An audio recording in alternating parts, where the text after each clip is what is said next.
ഇന്ന് ഈവനിങ്ങിൽ ഞാൻ ഡ്യൂട്ടിയൊക്കെ കഴിഞ്ഞ് വന്നപ്പോൾ ഞങ്ങൾ നോക്കുക എന്തൊക്കെയാണ് വീട്ടിലെ വിശേഷം. ഉമ്മ അത് ഉപ്പുമാവ് ഉണ്ടാക്കാൻ വേണ്ടിയിട്ട് പോവുകയാണ്. അപ്പോൾ അതിനുള്ള പാത്രമൊക്കെ അടുപ്പത്ത് വെച്ചിട്ടുണ്ടെങ്കിൽ ഞാൻ പോയപ്പോൾ അത് അങ്ങനെയല്ല ഇങ്ങനെയല്ല എന്നൊക്കെ പറയുന്നുണ്ട്. എന്ത് ഞാൻ ഉണ്ടാക്കുകയാണെങ്കിലും അങ്ങനെ തന്നെയാണ് പറയാം. അപ്പോൾ മുറ്റത്ത് കറങ്ങിയേക്കുമ്പോൾ പാച്ചും പിങ്കും അവിടെ ബാബിൻ്റെ അവിടെ ഉണ്ട്. നോനും ഫ്രണ്ടും കൂടെ അവിടെ സൈക്കിൾ ഔട്ടിലാണ്. ഫോണിൽ കിട്ടിയാണ് എനിക്ക് മാല അതുകൊണ്ട് ഒഴിവാക്കിക്കതേ. മേലെ കൂടി വരാൻ പറ്റില്ല, മേലെ കൂടി വരാൻ പറ്റില്ല. അപ്പുറത്തെ വീട്ടിൽ താത്ത നിറയെ ഫ്രൂട്ട്സും കാര്യങ്ങളൊക്കെ ഉണ്ടാക്കിയിട്ടുണ്ട്. അപ്പുറത്തെ വീട്ടിലെ താത്തല്ല, മയോൺ സിസ്റ്ററാണ്. അപ്പം ഞാൻ കാണിച്ചു തരാം. 34 വലിയ കർഷകയൊക്കെ ആവണം എന്നാണ് ആഗ്രഹം. ബാബിൻ്റെ വീടിൻ്റെ അവിടെ ചാമ്പക്ക ഉണ്ടായിരിക്കണം. നമുക്ക് പോയേക്കാം ചാമ്പക്ക ഇതാക്കുന്നു. അവിടെ ഓട പറിക്കാൻ പാടില്ല കേട്ടാ, കാണാനാണ്. ഇവിടെ കൂടിയല്ല അന്നാ ചേര പോയത്.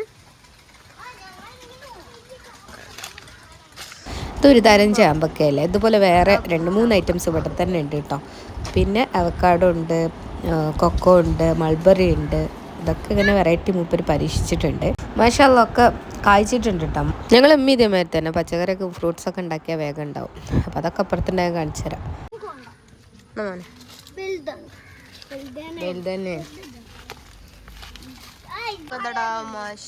നല്ല അടിപൊളി.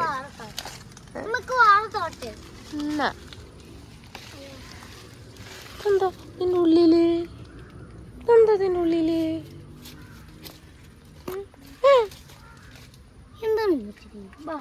കേടൊന്നാ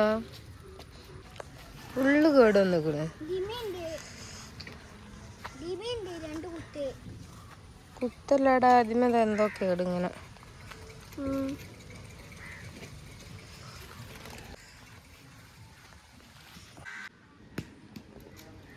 അപ്പോൾ അതാ ഒരു മാങ്ങ വീണിട്ടുണ്ട്. അപ്പം ഞാനിങ്ങനെ നടന്നുകൊണ്ടിരിക്കുമ്പോൾ ഈ മാങ്ങ വന്ന് വീണതാണ്. പിന്നെ ഞാനൊന്നും കൂടി റീക്രിയേറ്റ് ചെയ്തിട്ട് വീഡിയോ എടുത്തതാണ് കേട്ടോ. നല്ല അടിപൊളി മാങ്ങയാണ്. ഇതിൻ്റെ സ്മെല്ലും ടേസ്റ്റും ഒക്കെ നല്ല രസമാണ് കേട്ടോ. മഴ പെയ്താൽ പിന്നെ ഇത് കാണാൻ ഇങ്ങനെ വെള്ളറിഞ്ഞ ടേസ്റ്റായി മാറുന്നു കേട്ടോ. നിറയെ മൂച്ചുമ്പുണ്ട്, പക്ഷേ അറക്കാൻ കുറച്ച് ബുദ്ധിമുട്ടാണ്. എന്നാലും ഇങ്ങനെ എപ്പോഴും വീണുകൊണ്ടിരിക്കും. ഞാൻ കാണിച്ചു തരാം. നല്ല അടിപൊളി ടേസ്റ്റാണ്. ഒന്ന് കഴുകിയിട്ട് നമുക്ക് കഴിച്ച് കാണിച്ചു തരാം കേട്ടോ. കണ്ടില്ല ഇതിൻ്റെ കളറും ആ പൊടി കണ്ടാലറിയാം, മാങ്ങേൻ്റെ ആ പൊടി കണ്ടാലറിയാം നല്ല ടേസ്റ്റുള്ള മാങ്ങേനെന്ന്. മാങ്ങ വേണോ? മാങ്ങ ഇതൊന്ന് കടിച്ചോക്കാം. ഇത് കടിക്കേ ഇങ്ങനെ പുറത്തുനിന്ന് കയറിയപ്പോൾ ഉമ്മാൻ്റെ ഉപ്പുമാവ് ഇവിടെ റെഡി ആയിട്ടുണ്ട്. നല്ല ആവി പറക്കുന്നുണ്ട്. അപ്പം ഇതിന് മുന്നേ ഞാൻ പറഞ്ഞില്ല ഇവിടെ ഉള്ള ഫ്രൂട്ട്സും കാര്യങ്ങളൊക്കെ ഒന്ന് കാണിച്ചു തരാം. അപ്പം നമുക്ക് മേലെ പോയിട്ട് അതൊന്ന് കണ്ടുകാണ്ട് ഇത് കഴിക്കട്ടെ. അപ്പോൾ അതവിടെ നിന്നാൽ കൂടുതൽ നന്നായിട്ട് കാണാൻ പറ്റും. ഇതൊരു ബബ്ലൂസ് നാരങ്ങൻ്റെ തൈയാണ്. ഇവിടെ ഞങ്ങൾ ഇങ്ങോട്ട് വന്നിട്ട് ഇപ്പോൾ ഒരു 10 വർഷമായിട്ടുള്ള ഞങ്ങൾ ഈ വീട് വാങ്ങിച്ചിട്ട്. അതിന് മുന്നേ ഞങ്ങൾ വേറെ വീട്ടിലായിരുന്നു. അത് ഞങ്ങൾ സ്വന്തമായിട്ട് ഞങ്ങൾ ഉണ്ടാക്കിയ വീടായിരുന്നു. അടുക്ക് റോഡും കാര്യങ്ങളൊന്നും ഇല്ലാത്തതുകൊണ്ട് നമ്മൾ ഇങ്ങോട്ട് മാറിയതാണ്. അങ്ങനെയാണ് നമ്മൾ താത്ത എടുത്ത വീടിൻ്റെ തൊട്ടടുത്ത് എത്തിയത് കേട്ടോ.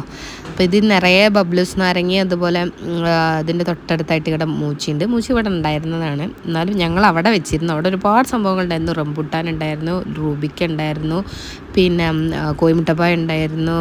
അങ്ങനെ പലതും അവിടെ ഉണ്ടായിരുന്നു ഫ്രൂട്ട്സൊക്കെ. അതൊക്കെ ഇട്ട് വരാൻ നല്ല വിഷമമായിരുന്നു കേട്ടോ അമ്മക്ക്.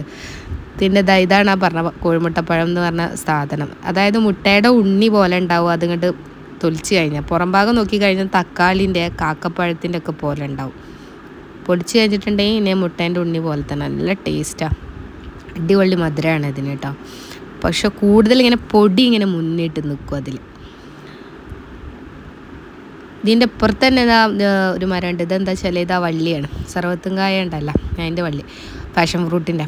അപ്പോൾ അതിങ്ങനെ താഴത്തേക്ക് ഇങ്ങനെ വീണാണ്. ആ വള്ളിയൊന്നും വല്ലാതെ അധികമൊന്നുമില്ല, പക്ഷെ എപ്പോഴും അതിൻ്റെ സീസണായാൽ അതിങ്ങനെ താഴത്തേക്ക് വീണുകൊണ്ടിരിക്കും. നോനു ഓടണത് ഇലക്ഷൻ്റെ റിസൾട്ട് വന്നപ്പോൾ ഇങ്ങനെ പാട്ടും വണ്ടികളൊക്കെ ഇങ്ങനെ അങ്ങോട്ടും ഇങ്ങോട്ടും പോകുന്നുണ്ട്. കാണാൻ വേണ്ടിയിട്ട് അവനും ഫ്രണ്ടും കൂടെ ഓടാണ്. അങ്ങനെ കറങ്ങി തിരിഞ്ഞ് നമ്മളിത് അവിടെ എത്തിയിട്ടുണ്ട്. നമ്മൾ ചായ, അടിപൊളി മധുരമുള്ള കട്ടൻ ചായയും അതിൻ്റെ കൂടെ ഇതാ ഈ ഉപ്പുമാവിൻ്റെ കൂടെ നമുക്ക് നല്ല മധുരമുള്ള നന്നായിട്ട് പഴുത്തിട്ടുള്ള ഒരു റോബസ്റ്റും കൂടെ കൂട്ടിയിട്ട് കഴിക്കാം. നല്ല അടിപൊളി ടേസ്റ്റ് തന്നെയാണ് കേട്ടോ. അങ്ങനെ കഴിക്കാൻ എനിക്ക് ആദ്യം ഈ കോമ്പിനേഷൻ അറിയില്ലായിരുന്നു, പക്ഷേ ഇത് ട്രൈ ചെയ്ത് തുടങ്ങിയതിൻ്റെ പിന്നെ എനിക്ക് ഭയങ്കര ഇഷ്ടമാണ്. ഇതിന് കൂടെ ഒരു പപ്പടം കൂടി കൂട്ടണം, അപ്പോൾ വേറെ ലെവലാണ്. നല്ല ചൂടോടൊക്കെ ഇങ്ങനെ ഇരുന്ന് കഴിക്കാൻ. വൈകുന്നേരം നമ്മൾ ഫാമിലിൻ്റെ കൂടെ ഇരുന്നിട്ട് ഇങ്ങനെയുള്ളൊരു ഫുഡ് കഴിക്കാൻ പറഞ്ഞിട്ടുണ്ടെങ്കിൽ ഭയങ്കര രസമാണ്. ആ ഒരു ബേക്കറിയിൽ വേറെ എവിടെയും കിട്ടൂല അല്ലേ. അങ്ങനെ ഞാനും ഉമ്മയും കൂടെ കുറച്ച് നേരം അവിടെ ഇരുന്ന് ചായയും കടിയൊക്കെ കുടിച്ച് ഇങ്ങനെ വർത്താനൊക്കെ പറഞ്ഞ് അങ്ങനെ ഇരുന്നു. എന്നും ഈവനിങ് ഒന്നും ഇങ്ങനെയൊന്നും ആവൂല കേട്ടോ, പലതും റാൻഡായിട്ടാണ് ഉണ്ടാവുക. ഏതായാലും ഇന്ന് ഇങ്ങനെയൊക്കെ സംഭവിച്ചു.